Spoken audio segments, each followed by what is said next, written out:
Bienvenue dans ce nouvel épisode de Je bâtis ma maison, consacré cette fois-ci au montage de la cuisine. Alors, on a décidé d'acheter tous nos meubles, ce qu'on appelle à plat, et donc la première étape était de monter les carcasses.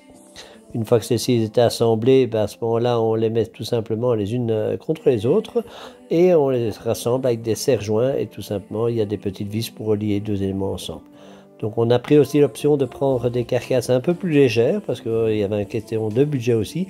Mais quand vous prenez même du 12 mm et que vous l'assemblez en double épaisseur, on est quand même avec 24 mm. Je vous assure que 24 mm c'est bien costaud. Donc comment vous pouvez renforcer un petit peu le fait que vous ayez acheté quelque chose d'un peu moins cher? Tout simplement mettre un peu plus de points de fixation au niveau des murs. Alors, au niveau des murs, nous on a une ossature bois. Le mur à l'arrière c'est du fermacell.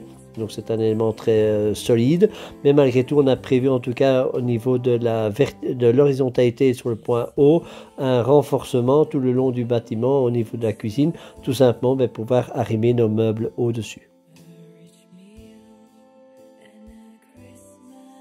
Le petit réglage bien entendu de niveau, que ce soit en haut ou bien latéralement et de travers bien entendu, les petits pieds servent à ça.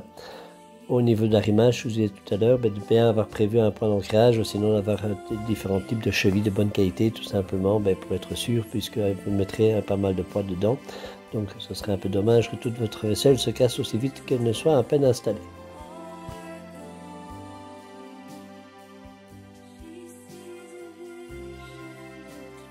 Le premier appareil d'électroménager qu'on a installé, c'était le montage de la hotte. Alors on a aussi là deux possibilités. Vous pouvez avoir des hottes à extraction ou bien tout simplement en circuit fermé. Donc là c'était aussi une question de choix en fonction de ce que vous vouliez. Nous c'est une maison de vacances, donc ça nous semblait largement suffisant, surtout plus que j'ai une ouverture dans le plafond à gauche dans le coin pour la VMC. Donc j'ai pas vraiment besoin d'extraction supplémentaire.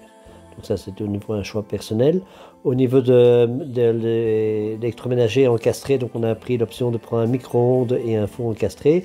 L'erreur qu'on a peut-être commise, c'est que le fil du micro-ondes, on ne sait pas l'accéder à la file sans démonter le four. Donc si on a un problème avec un appareil, on était obligé de démonter le deuxième. Donc ça c'était peut-être la petite erreur. Et la deuxième erreur qu'on a fait, c'est le cuisiniste qui a fait une erreur. On a acheté des plaques à induction et on voit qu'on a un petit tiroir en dessous de la plaque à induction et on a mis des couverts en métal dedans et je vous assure qu'ils étaient très très chauds. Donc là, je conseille en tout cas de mettre un tiroir grand, aéré, tout simplement pour que la surface de l'air chaud se refroidisse le plus possible. Après, au niveau du bloc, du reste, il n'y a pas vraiment eu de difficulté. C'était plus la problématique du fil, tout simplement, qu'on a eu en problème à faire. Au niveau de l'évier, on a eu une autre problématique, c'est que là, on voit que d'un côté, le plan de travail va venir se déposer à côté de la plaque induction. Par contre, de l'autre côté, on ne veut pas le déposer sur le lave-vaisselle, tout simplement, parce que si un jour il y a un problème au lave-vaisselle, il y a tout le plan de travail qui se démonte. Donc là, on a trouvé des petites astuces, je dirais, lors du montage. Et donc, ça s'est bien passé. L'idée, c'est qu'on voulait avoir un plan de travail tout à fait dégagé en dessous, tout simplement, parce qu'on a mis un accent chez nous dans le gîte au niveau des gens en chaise roulante, et on voulait qu'ils aient de l'accès à mettre la chaise en dessous de l'évier. Donc on a pris aussi une option avec un évier bas, tout simplement pour permettre ce passage-là.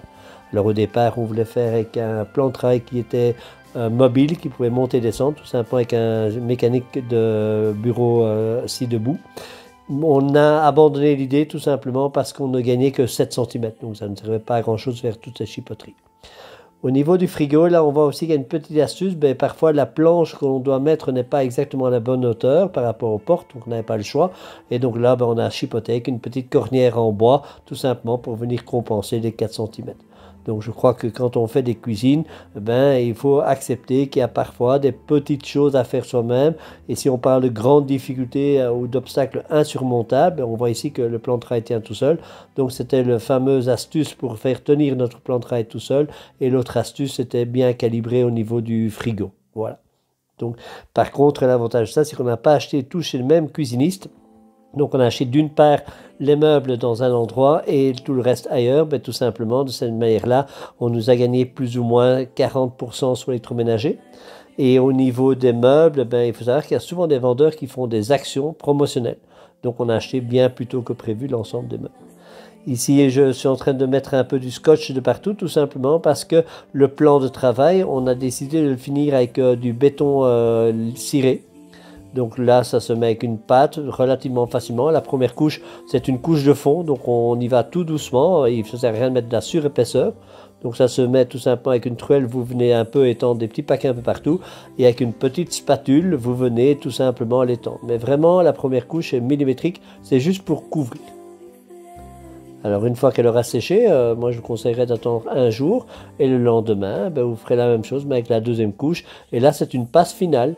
Alors moi je voulais un peu qu'il soit structuré mais pas trop lisse.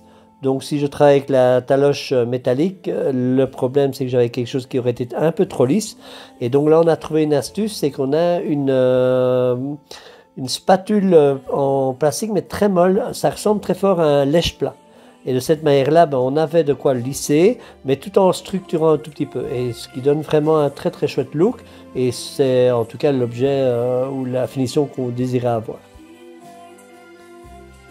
Alors de nouveau, on laisse sécher et quand ça sera bien séché, la finition après, ce sera tout simplement 2 couches de vernis.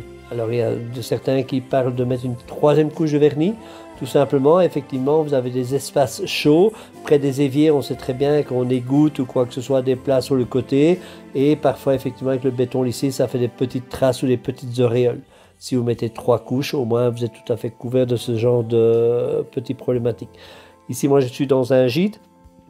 Donc parfois les gens font un peu moins attention. Donc moi j'avais plutôt l'intérêt de faire que 2 couches. D'ici 1 an ou 2 ans, je vais légèrement égrener. Et puis à ce moment-là, je remettrai 2 couches dessus. Donc dans le premier gîte, on a une première expérience. On a tenu 5 ans avec ce process. Et on n'a pas encore réégrené. Donc quelque part, je me dis, j'avais prévu de faire ça tous les 2 ans. Mais je pense que ce sera plutôt tous les 6-7 ans. Le travail, franchement, c'est un travail d'amateur, c'est très facile à faire. Alors, ce que vous pouvez toujours faire, c'est prendre une petite planche de bois et tout simplement faire un petit essai. Vous allez gaspiller un tout petit peu de matière première, mais comme ça, vous mettez à l'aise avec le produit. Et vous faites vos 2 couches vraiment facilement et ça se met vraiment, c'est un jeu d'enfant. Et vous voyez que même sur le rebord, ça tient, hein, donc il ne faut pas avoir peur, c'est vraiment ça. Il y en a une petite mouche qui s'est baladée sur la caméra, je trouve ça c'est très sympa. Et du coup, de temps en temps, elle vient nous dire un petit bonjour.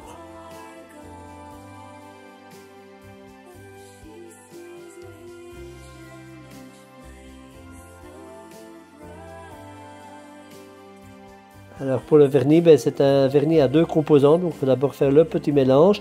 Et là, la seule contrainte, c'est que vous n'avez qu'une demi-heure avant que le produit ne soit trop dur. Donc ce que je vous conseille, tout simplement, prévoyez 2 pots et divisez votre quantité en 2. Et de cette manière-là, vous êtes tranquille et vous êtes certain de ne pas trop gaspiller. Et ça évite justement un peu de doléance. Bon, il n'y a pas de trace de recouvrement entre les jointures. Donc vous avez croisé vos joints, que vous n'avez pas croisé, ça n'a vraiment aucune importance. Par contre, c'est vraiment important et on le voit bien à l'endroit où on passe. N'hésitez pas à vraiment bien mettre une bonne couche et repasser une 2e fois dessus. Parce que c'est vraiment ça qui va faire la solidité. Je vous remercie de votre attention et je vous retrouve à bientôt dans un autre épisode de Je bâtis ma maison.